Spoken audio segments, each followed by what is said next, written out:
nama saya Rahmatang dari kelas Ekonomi Syariah 3C. Jadi saya di sini membuat video dalam rangka memenuhi tugas ujian akhir semester saya mata kuliah Etika Bisnis Islam. Langsung saja kita masuk ke materinya. Materi yang pertama yaitu etika bisnis dan tanggung jawab sosial. Nah, materi etika bisnis dan tanggung jawab sosial itu dibagi menjadi dua, yaitu etika internal perusahaan dan etika eksternal perusahaan. Nah, etika internal perusahaan itu mencakup aturan-aturan perusahaan sebagai pedoman dalam berperilaku dan harus melaksanakannya sebagai anggota-anggota perusahaan. Misalnya, sikap jujur dan terbuka dalam melakukan suatu pekerjaan. Sedangkan etika eksternal perusahaan itu tidak mengganggu lingkungan sekitar, misalkan membuang limbah sembarangan. Nah, hal itu contoh dari etika eksternal perusahaan. Materi yang kedua membahas tentang etika bisnis dan lingkungan hidup. Nah, dalam materi ini terbagi menjadi 3 poin, yaitu etika terhadap lingkungan milik individu, milik umum, dan milik negara. Nah, etika terhadap lingkungan milik individu itu adalah refleksi kritis norma atau nilai atau perilaku cara pandang manusia dengan manusia dan alam, serta bagaimana cara berperilaku antara manusia dengan alam. Nah, yang kedua itu etika terhadap lingkungan milik umum. Nah, di sini tuh diajarkan bagaimana manusia berperilaku secara baik terhadap umum atau terhadap sesama manusia di lingkungannya. Sedangkan etika bisnis terhadap lingkungan milik negara itu kita sebagai masyarakat harus mengikuti aturan-aturannya. Itu merupakan etika, kita harus mematuhi dan melaksanakan aturan-aturan yang diberikan. Materi yang ketiga yaitu implementasi etika bisnis Islam dalam masyarakat Islam. Yang pertama, peran negara. Peran negara dalam etika itu sebagai pengaturan, dia yang membuat aturan dan kita sebagai masyarakat akan mematuhinya. Itulah peran negara di sini.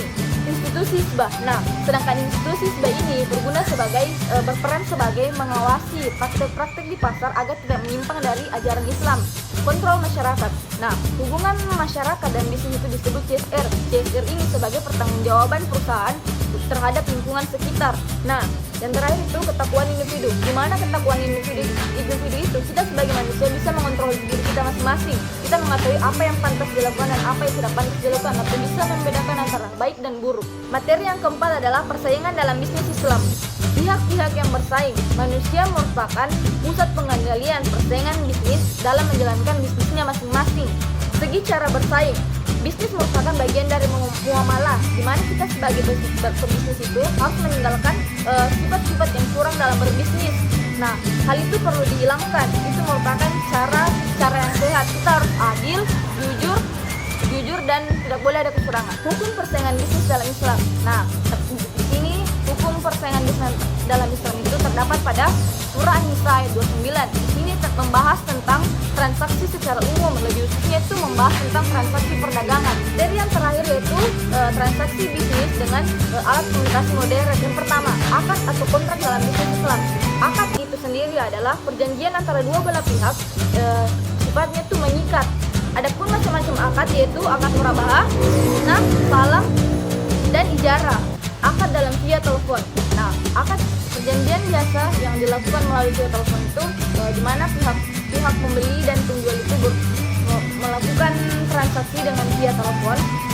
Menurut saya ini tergantung keabsahannya terpenuhi atau tidak sesuai dengan rukun dan syarat dalam jual beli. Akad dengan alat transfer via tulisan itu atau bisa dikatakan internet dan yang lain. Di masa modern ini sudah banyak cara untuk melakukan akad transaksi jual beli, misalkan melalui sosial media, email, SMS. Itu merupakan contoh dari akad transfer tulisan.